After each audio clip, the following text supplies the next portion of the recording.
Hi friends, welcome to your YouTube channel. तो आज के वीडियो में हम जो सैटरडे संडे को सीरीज चला रहे हैं उसके ऊपर वैसे प्लेलिस्ट भी बना हुआ है और यूट्यूब के ऊपर जाओगे तो वीडियो भी बने हुए हैं। ठीक है, उसमें हम रिस्क रिवॉर्ड और मनी मैनेजमेंट कैसे करना है ये चीज़ें हम जानेंगे। ओके, चलिए ठीक है, मार्केट में चले जाते हैं। अब देखिए, सबसे पहले आपको इम्पोर्टेंट चीज़ समझा रहा हूँ, जो बता रहा हूँ वो चीज़ें समझिएगा ताकि आपको काम में आए। ठीक है, अब मनी मैनेजमेंट में काफ़ी लोगों के अलग अलग रूल्स होते हैं, काफ़ी लोग अलग तरीके से करते हैं। मैं कैसे करता हूँ वो चीज़ें आपको मैं बता सकता हूँ। ठीक है, अब मनी मैनेजमेंट में सबसे इम्पोर्टेंट भाई हमें क्या देखना चाहिए कि भाई हमारे पास में ऐसा मान लेते हैं कि 1 लाख के आसपास में है। ठीक है, 1 लाख रुपया हमारे अकाउंट में है। तो मनी मैनेजमेंट सबके ऊपर सेम ही होगा, लेकिन 1 लाख रुपए के लिए अभी मैं आपको बता रहा हूँ। ठीक है, आपके पास में फिर 50,000 है। ठीक है, 5-10 हज़ार है तो उसके ऊपर मनी मैनेजमेंट क्या करोगे, ट्रेड क्या करोगे, वो चीज़ें नहीं है। स्टॉक मार्केट में मिनिमम 50,000 से अबाव और 1 लाख से ऊपर ऊपर तो होना ही चाहिए। ठीक है, जो भी लोग ट्रेडिंग करना चाहते हैं या प्रॉफिटेबल होना चाहते हैं, बाकी मार्केट को ही देना चाहते तो 10 बार 50 बार आप डाल के देख सकते हो। ठीक है, अच्छा खासा अमाउंट होना ही चाहिए। 1 लाख से हम देखते हैं, ऑप्शन बाइंग करते हैं तो सेलिंग करते हैं तो 1 लाख से अबाव ही होना चाहिए अकाउंट। ठीक है, वो भी चीजें हम आगे जाके सीखेंगे। 1 लाख के ऊपर है भाई, उसको मनी मैनेजमेंट कैसे करना है। 1 लाख रुपया आपके अकाउंट में है तो इसका आपको 1 से 1.5% का हर दिन का रिस्क लेना है। मतलब 1% से लेके 1.5%। ठीक है, कितना होता है भाई, 1,000 से 1,500 के बीच में आप लॉस कर सकते हो। प्रॉफिट की बात अभी नहीं कर रहे। ठीक है, अगर मार्केट में जाएंगे तो प्रॉफिट भी होगा और लॉस भी होगा। तो हमें यहाँ पे 1,000 से 1,500 का लॉस करना है। ठीक है, ताकि हम सीखने के लिए जब भी ट्रेड करें तो आपको मनी मैनेजमेंट का खास ध्यान में रखना है। 1% से 1.5% का रिस्क लेना है, ताकि उससे क्या होगा कि 1% का रिस्क लेते हो तो कम से कम आपको 50 से 60 70 80 ट्रेड करने को मिलेंगे। और 80 ट्रेड ऐसे नहीं है, कोई इतना मतलब ऐसे नहीं हो सकता है कि सभी ट्रेड आपके रॉन्ग चले जाए और सब मार्केट में चले जाएंगे। ठीक है, तो इसलिए आपको ये रूल्स बहुत सोच समझ के बनाया जाता है मनी मैनेजमेंट का। आप बताओगे कि भाई इतना, लेकिन पहले आपको आपका अकाउंट ही देखना है। मार्केट में कितना प्रॉफिट मिल सकता है वो तो बाद में कैलकुलेशन होगा, लेकिन हमें क्या देखना है कि हम मार्केट में ज्यादा से ज्यादा दिन तक टिके रहे, ज्यादा से ज्यादा ट्रेडिंग कर सके। उसके बाद में फिर आपको समझ में आ जाएगा, सीख जाओगे, फिर थोड़ा रिस्क ज्यादा भी लेके आप ट्रेडिंग कर सकते हो। तब आपको सिर्फ प्रॉफिट के बारे में ही सोचना है, क्योंकि स्ट्रेटजी आपको समझ में आ जाएगी, मार्केट के बारे में समझ में आ जाएगी और एक ट्रेड से कुछ नहीं होता है ये भी समझ में आ जाएगा। ठीक है, तो पहली बात यह है, 1% से ज्यादा का रिस्क आपके कैपिटल के ऊपर नहीं होना चाहिए। ठीक है, तो मनी मैनेजमेंट का ज्यादा चैप्टर आपको पढ़ना नहीं पड़ेगा, ज्यादा चीजें सीखनी नहीं पड़ेगी। ये रूल्स आपको हर दिन अप्लाई करना है। ठीक है, अब रिस्क रिवॉर्ड के ऊपर आते हैं। रिस्क रिवॉर्ड में आप देखो बहुत सारे लोग कंफ्यूज होते हैं। ये मनी मैनेजमेंट में जैसे मैंने सिंपल सी चीजें बता दी, वैसे ही आपको रिस्क रिवॉर्ड के ऊपर भी पहले समझा ही देता हूं। देखो, आपको पहले बहुत ज्यादा प्रॉफिटेबल मतलब बहुत बड़ा ट्रेड करने की कोई जरूरत है, 1:2 तो एटलीस्ट शुरू करो। ठीक है, कम से कम पहले 50 ट्रेड आप 1:2 के ऊपर से लो। उसके बाद में फिर 1:3 1:4 आपकी स्ट्रेटजी आपको बताएगी, आप ट्रेडिंग करोगे वो बताएगी। तो 1:2 मतलब 1 रुपया खोने के लिए रेडी हो तो 2 रुपया कमाना है। ठीक है, तो आपका टारगेट क्या है कि भाई 1 रुपया ही खोना है। तो मतलब मनी मैनेजमेंट से ऐसा आपने सोच लिया कि 1,000 रुपये का मैं आज रिस्क लूंगा, मतलब 1 रुपया मेरा जाएगा तो 1,000 से 1,500 के बीच में आपने रिस्क लेने की सोची है। तो टारगेट भी आपको वही हिसाब से 2,000 से 2K के 3K आपको टारगेट करना चाहिए हर दिन का। ठीक है, 1:2 मतलब 1,500 का रिस्क लोगे तो 3K का आपको टारगेट रखना है, और 1,000 का रिस्क ले रहे हो तो 2,000 का। अगर मार्केट इसके ज्यादा दे देता है तो बहुत अच्छी बात है, लेकिन ये आपके दिमाग में क्लियर कट होना चाहिए कि 1:2 का रिस्क रिवॉर्ड आप देखते हैं। ठीक है, तो ये चीजें आपके दिमाग में होनी चाहिए। मनी मैनेजमेंट, रिस्क रिवॉर्ड, ये दो चीजें आप फॉलो करोगे तो ये आपका पूरा मतलब ऐसा हो जाएगा कि जो मनी मैनेजमेंट और रिस्क रिवॉर्ड के ऊपर जो बहुत सारी किताबें हैं, बहुत सारी चीजें आपको सीखनी पड़ेगी, वो अवॉइड हो जाएगी। ये दो चीजों का आपको अपने ट्रेडिंग में इम्प्लीमेंट करना है। चलिए ठीक है। अब हम लोग ट्रेडिंग कैसे करते हैं, तो आप लोगों को वैसे तो मैंने सिखाया ही है, ठीक है। वन से बाहर निकलता है मार्केट, ठीक है। ये 1.618 का लेवल है, निफ्टी के ऊपर एग्जांपल लूंगा, फिर बैंक निफ्टी में भी समझाऊंगा। सेम ही चीज है, ठीक है, दोनों में एक जैसा ही है। इसके बाहर निकलता है तो बाय या सेल करते हैं हम लोग। अब यहाँ पे देखिए बाहर निकला नहीं, हमारा ट्रेड एग्जीक्यूट नहीं हुआ, ठीक है। उसके बाद में भाई मार्केट के एसएल कहाँ पे थे, तो पूरे दिन मार्केट चलता रहा। अब देखिए मार्केट नीचे आया फिर ऊपर गया, ठीक है, पूरे दिन यहाँ पे चलते रहा, तो स्टॉप लॉस लोगों के इसके नीचे थे, ठीक है। अब इसके नीचे जैसे ही निकला तो आपका टारगेट ये हो जाना चाहिए, साथ में वन, यहाँ पे 1.618 का नहीं, ये एसएल हंटिंग का मूवमेंट है, ठीक है। तो 1.618 नहीं, आपको 2.618 तक का टारगेट मिलता है। चलिए यही ट्रेड की हम पहले चर्चा कर लेते कि भाई यहाँ पे कितने पॉइंट मिलते हैं, तो हमें कौन सा ऑप्शन लेना चाहिए, उसमें रिस्क रिवॉर्ड कैसे मैनेज करना चाहिए, वो चीजों का आपको बता देता हूं, ठीक है। अब यहां से आपने ट्रेड एग्जीक्यूट किया, यहां तक का आपका टारगेट है, ठीक है, एग्जैक्टली 60 पॉइंट आपको मिलने वाले हैं, ठीक है। ये पहले से कैलकुलेशन हो गया। दूसरा ऑप्शन कौन सा खरीदना है, तो 18,000 का पुट आपको खरीदना है, ठीक है। अब ये 60 पॉइंट का आपको जब भी मतलब अभी तो एग्जैक्टली नहीं बता पाएंगे, लेकिन थोड़ा बहुत आपको समझ में आ जाएगा। तो मतलब 1:2, मतलब क्या है कि 60 पॉइंट आपको मिलने वाले हैं, तो 30 पॉइंट का आपको स्टॉप लॉस रखना है, सीधी सी बात है, ठीक है। तो यहाँ पे आप 18,000 का पुट खरीदोगे, क्योंकि टारगेट के ऊपर ही पुट खरीदते ताकि बेहतरीन मूवमेंट मिल सके, ठीक है। तो इसका जो पुट खरीदोगे आप, जब भी ये पुट खरीदोगे, चलिए मैं थोड़ा सा यहाँ पे डाल भी देता हूँ, ठीक है, 18,000 का पुट, उसका भी चार्ट खोल के आपको सिखा सकूं, ठीक है। ओके चलिए, यहाँ पे आपके सामने में 18 तारीख का पुट मैंने डाल दी, मतलब 18,000 का पुट डाल दिया है। और ये जो टाइम है, ठीक है, थोड़ा सा मैं यहाँ पे दो चार्ट कर देता हूँ ताकि दोनों को बारी बारी से आपको बता सकूं। ओके, टिप बैंक, यहाँ पे हम कर देते भाई निफ्टी 50 का चार्ट, ठीक है। और आ जाते हैं वॉच लिस्ट में, और यहाँ पे मैंने डाल दिया ये पुट का चार्ट, ठीक है। अब आपको यहाँ पे ये कैंडल में आप एंट्री करेंगे, ठीक है। थोड़ा सा मैं यहाँ पे बड़ा कर देता हूँ। ओके चलिए ठीक है, ये आपका टारगेट था, यहाँ से निकला, तो ये जो कैंडल है वहां पे जहाँ पे आपका एंट्री हुआ या तो यहाँ पे हुआ, ठीक है। 1:45, ठीक है। तो 1:45 का कैंडल यहाँ पे दिख रहा होगा, ये वाला आपका 1:45 है, मतलब 50 रुपीज के ऊपर आपने बाय किया, ठीक है। तो यहाँ पे अगर आप स्पॉट का चार्ट देख रहे हो, तो इसका 30 पॉइंट का स्टॉप लॉस है और 60 पॉइंट का टारगेट मिलेगा। तो टारगेट और स्टॉप लॉस आप ऑप्शन के ऊपर कैसे कैलकुलेट करोगे, तो आपका एंट्री, यहाँ पे मैं थोड़ा सा एंट्री मार्क कर लेता हूँ, ठीक है, ताकि दोनों चीजें समझा सकूं आपको। ये हो गया आपका एंट्री प्राइस, ठीक है, 52 रुपीज ऐसा मान लेते हैं, ठीक है। यहाँ वैसे तो 50 या 52 कहीं पे भी आपने पंच किया तो ये आएगा, ठीक है। तो टारगेट कैसे निकल सकता था 60 पॉइंट का, तो उसको आपको जाके ऑप्स्ट्रा के ऊपर देखना पड़ेगा। देखो यहाँ पे और वही ऑप्शन का चेन है, यहाँ पे कॉल डेल्टा पुट डेल्टा है, ठीक है। तो पुट का डेल्टा जब टारगेट अचीव हुआ 18,000 का तो 40 हो गया, लेकिन उससे पहले नहीं हुआ होगा। आपने 2-3 स्ट्राइक पहले का मतलब बाय किया होगा, जब यहाँ पे मार्केट चल रहा है 80 के पास में, 18,080 के पास में, और आपने 18,000 का बाय किया, तो मतलब 100 पॉइंट का दूर आपने बाय किया होगा।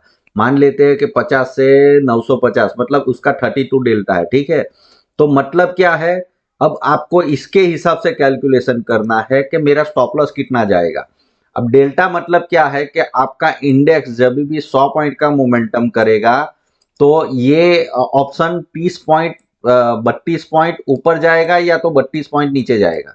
समझ में आ रहा है, ये डेल्टा का कैलकुलेशन है। इंट्राडे में इतना तो आपको आना ही चाहिए, और आप 1-1.5 घंटे में मार्केट से निकल जाएंगे तो थीटा कैलकुलेट करने का कोई जरूरत नहीं, 1-8 रुपये का शायद थीटा होगा, उससे ज्यादा भी होगा नहीं, ठीक है।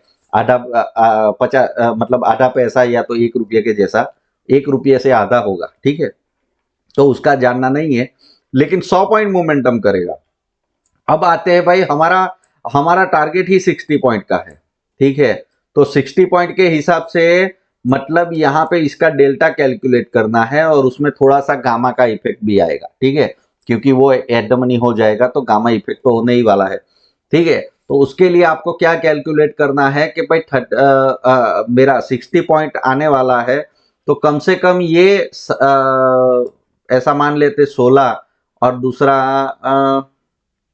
3 मतलब 19 रुपये का टारगेट मुझे प्लस करना है। ठीक है, 19 रुपये का, और 30 पॉइंट का मेरा स्टॉप लॉस है। थोड़ा सा कैलकुलेशन में आपको गड़बड़ लगेगा, जब सिखा रहा हूं तो आपको बहुत बड़ा बड़ा चीज लगेगा, लेकिन जब इंप्लीमेंट करना स्टार्ट कर दोगे, जब समझ जाओगे, तो 1 सेकंड का काम है, सिर्फ 1 सेकंड लगता है, देख के समझना, बस आपके दिमाग में ऑटोमेटिक कैलकुलेट हो जाएगा और ये ऑटोमेटिक कर पाओगे। ठीक है, तो इसका आधा मतलब 8 पॉइंट आपके जाने वाले हैं। ठीक है,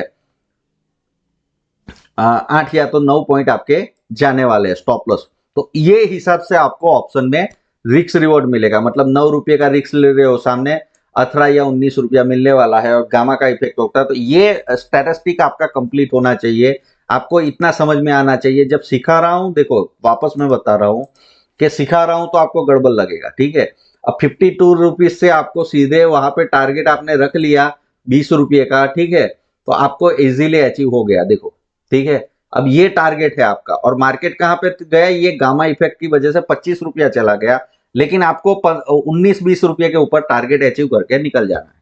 ठीक है, और वही हिसाब से स्टॉप लॉस, तो स्टॉप लॉस कैसे रखोगे, 9 पॉइंट का यहाँ पे स्टॉप लॉस, तो ये 44 रुपीज का आपका स्टॉप लॉस। तो मार्केट जब भी मतलब ये ऑप्शन जाएगा तो आपका स्टॉप लॉस हिट हो जाएगा।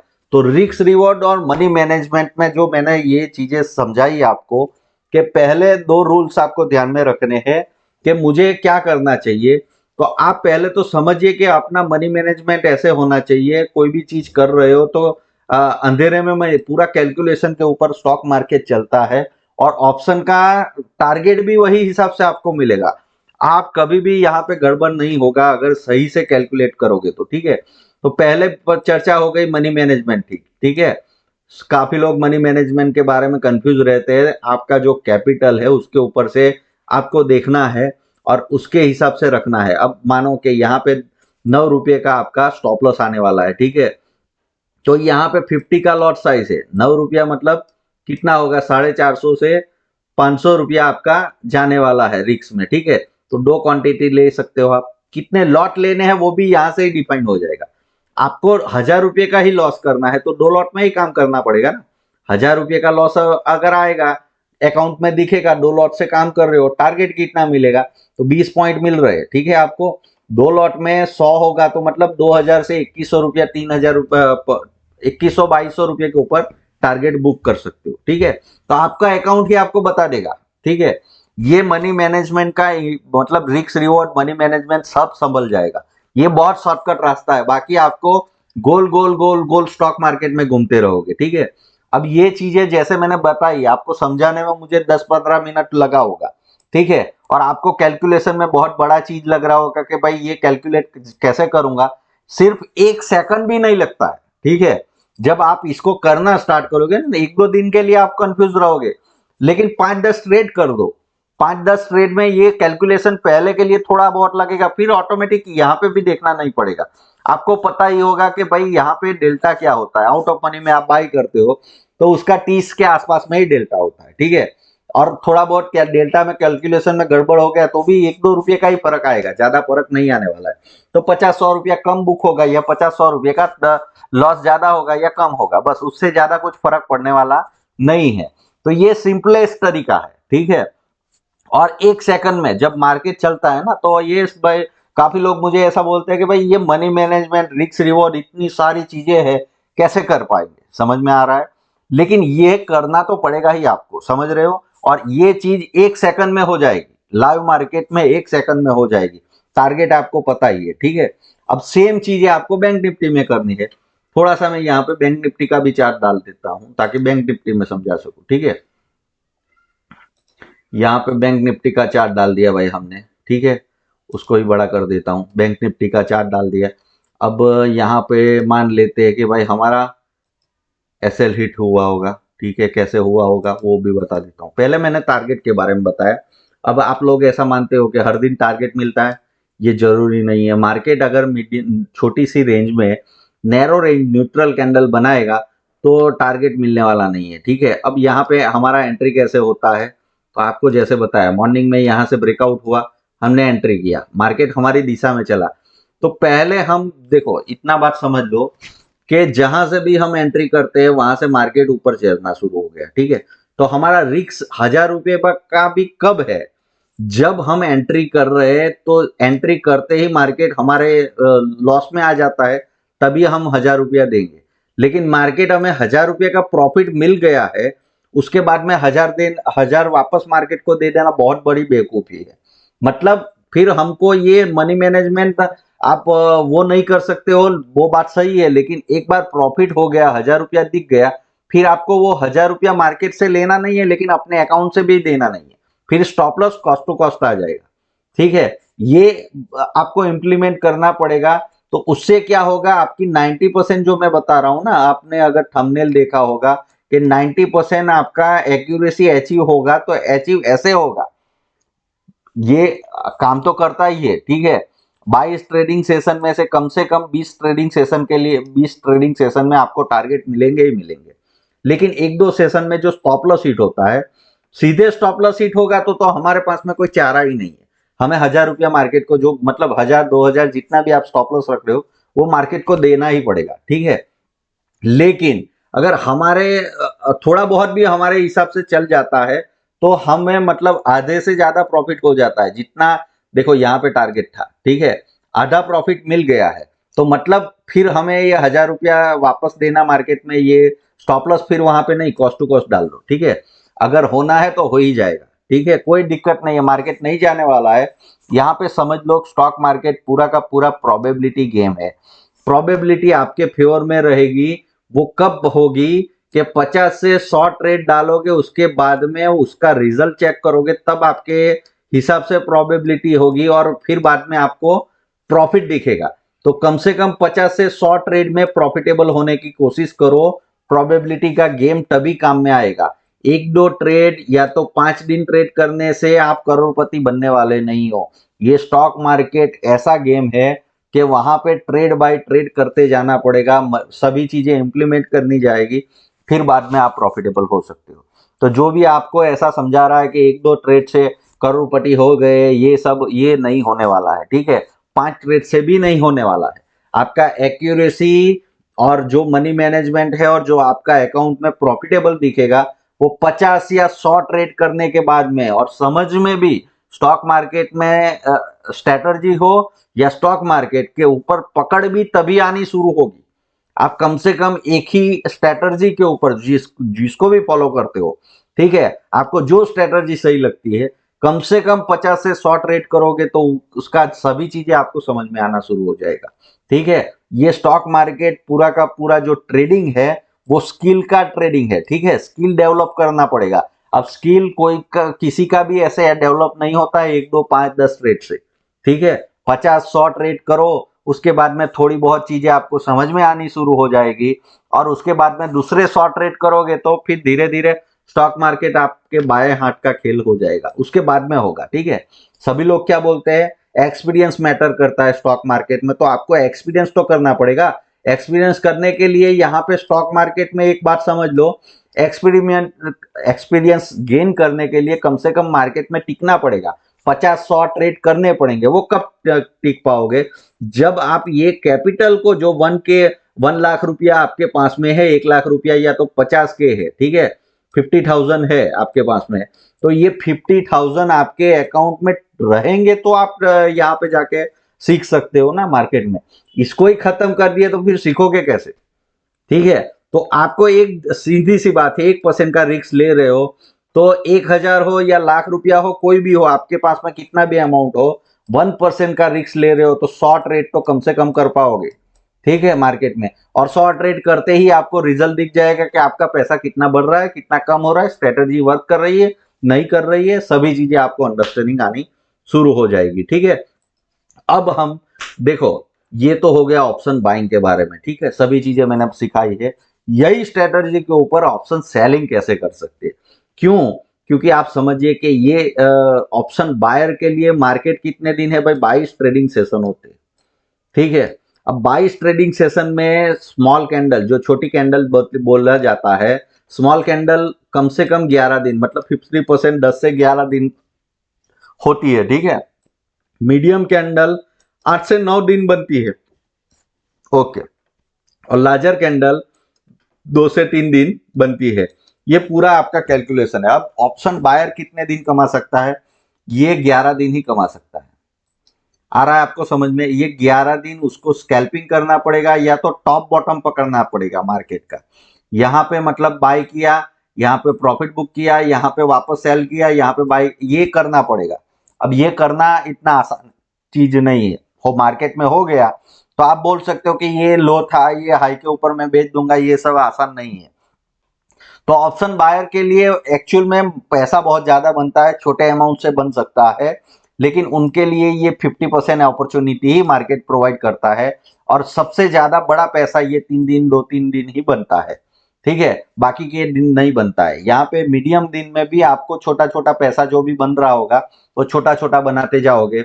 और लार्जर दिन में 5x 10x जो आप सोच के आए हो स्टॉक मार्केट में, एक्चुअल में वो दिन होते हैं 1-2 ही महीने में, ठीक है, 22 ट्रेडिंग सेशन में से। तो मतलब ऑप्शन बायर के लिए बहुत कम अपॉर्चुनिटी है। लेकिन ऑप्शन सेलर आप अगर सही से बन गए तो ऑप्शन सेलर में ये 22 से 22 ट्रेडिंग सेशन में आप कमा सकते हो, ठीक है। उसके लिए कैपिटल ज्यादा चाहिए, कम से कम आपको 1.5 लाख रुपया कैपिटल होना चाहिए, तब एक लॉट से काम होगा, ठीक है। आप समझ रहे हो मेरी बातों को? क्यों? क्योंकि यहां पे 22 ट्रेडिंग सेशन में से जो 11-12 दिन स्मॉल दिन है, वो दिन ऑप्शन सेलर का तो लॉटरी लगता है। क्यों? क्योंकि यहां पे आप समझिए कि भाई मॉर्निंग में ही आपको समझ में आ गया मार्केट ऊपर जा रहा है, तो यहां पे पुट आपने सेल कर दिया, ठीक है। फिर यही प्राइस के ऊपर आ गया मार्केट वापस यहाँ पे, तो कॉल भी वापस सेल कर दिया, ठीक है। दोनों स्टैडल बना के छोड़ दिए। या तो फिर आपको समझ में ही आ गया कि आज का दिन बहुत ट्रेंडिंग नहीं होने वाला है, तो मॉर्निंग से ही आपने यहाँ कहीं आपने स्टैडल ओपन कर दिया। स्टैडल मतलब जो एट द मनी का कॉल और पुट दोनों होता है, उसको सेल करना, उसको बोलते हैं स्टैडल, ठीक है। स्टैडल आपने सेल कर लिया, तो मतलब दोनों में थीटा डीके का आपको फायदा मिलने ही वाला है। ये स्मॉल दिन भी आप 11 के 11 दिन प्रॉफिटेबल हो गए और ज्यादा कुछ करने की जरूरत ही नहीं है, ठीक है। तो ये 11 दिन भी आपके लिए फेवर में हो जाएंगे।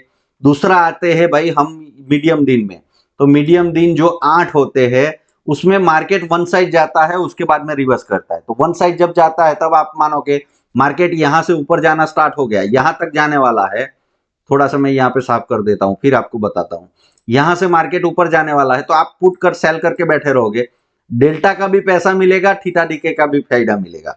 दोनों तरफ से आपका दोनों मतलब पांचों उंगलियों घी में ही है ऑप्शन सेलर की। समझ में आ रहा है? इसीलिए स्टॉक मार्केट में अगर समझ में आ गया, स्ट्रेटजी समझ में आ गया, मार्केट का प्राइस एक्शन थोड़ा बहुत समझ में आ गया, तो ऑप्शन सेलिंग में आपके पांचों उंगलियां घी में ही है। आपको डर आएगा कब?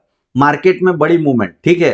तो हमारी स्ट्रेटजी के हिसाब से बड़ी मूवमेंट तो ऑटोमेटिक पकड़ में आ जाएगी, ठीक है। आपको वन साइड का ही सेल करके, वो कैसे? तो आपको यहां से लेवल निकल गया ना, फिर यहाँ पे पुट सेल करते रहो एट द मनी का।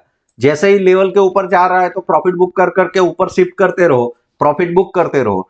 डेल्टा का भी पैसा मिल रहा है आपको, ठीक है। जिस दिन बड़ा मूवमेंट होने वाला होगा उस दिन मानो कि मार्केट सुबह से ही ऊपर जाना स्टार्ट हो गया, तो आप कॉल क्यों सेल कर रहे हो? पुट ही सेल करते जाओ और उसको शिफ्ट करते जाओ, ठीक है। तो मतलब 22 ट्रेडिंग सेशन में से हार्डली एक आध दिन आपका मतलब थोड़ा बहुत माइनस में बंद होगा, लेकिन सभी दिन आपका प्रॉफिटेबल होगा। लेकिन उसमें रिस्क रिवॉर्ड समझो। उसमें क्या है, मनी मैनेजमेंट उसमें करने की कोई जरूरत नहीं, वो ऑटोमेटिक संभल जाएगा। क्योंकि आप 1.5 लाख के ऊपर एक ही लॉट कर पाओगे, ठीक है। तो 150 के आपके पास में है, तो मतलब आपके पास में ऑटोमेटिकली एक ही लॉट, तो वहां पे मनी मैनेजमेंट रिस्क रिवॉर्ड ये करने की जरूरत ही नहीं है, ठीक है। लेकिन वहां पे रिटर्न बहुत कम बनता है। क्यों? क्योंकि वहां पे वो लोग क्या कर रहे हैं, मतलब रिटर्न एक्सपेक्टेशन उनका वैसा है, कैपिटल उसके पास में है। ऑप्शन सेलर का मतलब क्या है वो समझा देता हूं आपको। ऑप्शन बायर क्यों करता है, ऑप्शन सेलिंग क्यों करता है? ऑप्शन बायर जो होता है वो मार्केट में नया नया होता है, ठीक है। उसको क्या चाहिए कि भाई अपना 1 लाख रुपया है तो मेरे पास में कैपिटल ही नहीं है इन्वेस्टमेंट के लिए, या बड़ा पैसा बनाने के लिए कैपिटल नहीं है, तो कम से कम मैं ऑप्शन बाइंग करके 5-10 लाख रुपया कैपिटल जनरेट करूं, ठीक है। तो ये सोच के हिसाब से मार्केट में ऑप्शन बाइंग का काम होता है, ठीक है। और काफी लोग क्या सोचते हैं ऑप्शन बाइंग 5,000 में भी होता है तो 5,000 से शुरू करो, ऐसा नहीं, कम से कम 1 लाख रुपया होना ही चाहिए आपके अकाउंट में, तभी ऑप्शन बाइंग करो। और आपका गोल होना चाहिए कि कम से कम 500 के मतलब 5 लाख से 10 लाख रुपया मैं जनरेट करूं ऑप्शन बाइंग से, ठीक है। 5 लाख या 10 लाख जनरेट हो गया, उसके बाद में ऑप्शन सेलिंग के ऊपर आ जाओ। क्यों? क्योंकि फिर आपको रिटर्न कमाना है मार्केट से, ठीक है। कैपिटल जनरेट नहीं करना, कैपिटल जनरेट हो गया आपका 10 लाख रुपया है, फिर बाद में आपको क्या करना है, कैपिटल जनरेट करना है। मतलब यहाँ पे बहुत बड़ा रिटर्न, हर दिन का पैसा 10 का 50, 50 का 100 ऐसे नहीं करना है। ऐसे होता होता तो मतलब ये सभी लोग मतलब अंबानी अंडानी कंपनियां नहीं चलाते, स्टॉक मार्केट में ही आ जाते, ठीक है। तो ऐसा नहीं होता है, फिर रिटर्न कमाया जाता है मार्केट से, स्टॉक मार्केट से। समझ में आ रहा है? तो ऑप्शन सेलर की सोच क्या है कि भाई मेरे पास में जो है तो आधा % से 1% हर दिन का मैं बना सकूं। तो उसकी सोच क्या होती है, 0.5% से 1% का मैं रिटर्न कमा सकता हूं कि नहीं कमा सकता हूं। अब 0.5% आप मार्केट में 11-12 दिन कमा सकते हो, और जिस दिन ट्रेंडिंग है उस दिन आपको 1% का भी रिटर्न मिल जाएगा। समझ में आ रहा है ना? तो ये सोच के हिसाब से स्टॉक मार्केट में ऑप्शन सेलर काम करता है कि अपने कैपिटल के ऊपर रिटर्न मुझे जनरेट करना है, ठीक है। तो मंथली वो हार्डली मतलब 8-10%, 15% का रिटर्न जनरेट करता है, ठीक है। तो 5 लाख के ऊपर वो कम से कम 50,000 रुपया जनरेट कर सकता है, ठीक है। ये उसकी सोच है कि 50,000 रुपया अगर मैं दूसरे प्रोफेशन में जाऊं तो क्या चीजें करनी पड़ेगी, कितना हार्डवर्क करना पड़ेगा, लोगों के नीचे मुझे काम करना पड़ेगा, जबकि यहाँ पे 50,000 लाख रुपया मैं इजीली कमा सकता हूँ, ठीक है। ज्यादा मुझे मेहनत करनी नहीं है। और मार्केट ऐसे बना है कि ऑप्शन सेलर को अगर सही से समझ लेता है मार्केट को, तो ऑप्शन सेलर के लिए ही काम करता है, ठीक है। क्योंकि आपने देखा होगा कि 50% टाइम तो मार्केट साइडवेज ही रहता है, तो उस दिन ज्यादा चिंता करना ही नहीं, ऑप्शन सेलर वैसे ही अपना ये टारगेट अचीव कर लेता है। और जिस दिन ट्रेंडिंग होता है ऑप्शन सेलर को डर लगता है, लेकिन आप ट्रेंडिंग में भी लालच क्यों करने जाते हो? जो दिशा में ट्रेंडिंग हो रहा है उसके विरोध दिशा में जाते रहो और मनी मैंने मतलब शिफ्ट करते रहो, अपने आप पता लग जाएगा। वैसे भी यहाँ पे लेवल तो है ही, जिस दिन ट्रेंडिंग होता है मार्केट, एक आध एग्जांपल भी दिखा देता हूँ, चलिए ठीक है। यहाँ पे बड़ा ट्रेंडिंग कहाँ पे हुआ है, ये तो सब छोटा है, ये ट्रेंडिंग है, ठीक है। ये ट्रेंडिंग है, देखिए आप, ठीक है। इस दिन थोड़ा बहुत ट्रेंडिंग हुआ है, बहुत बड़ा नहीं हुआ है, थोड़ा बहुत हुआ है। लेकिन इस दिन आपको देखो ये इजीली यहां से बाहर निकला, ठीक है, या तो यहां से बाहर निकला, तो उसके हिसाब से आपको सॉरी, यहाँ का पुट मतलब कॉल आपको सेल करके बैठे रहना है, ठीक है।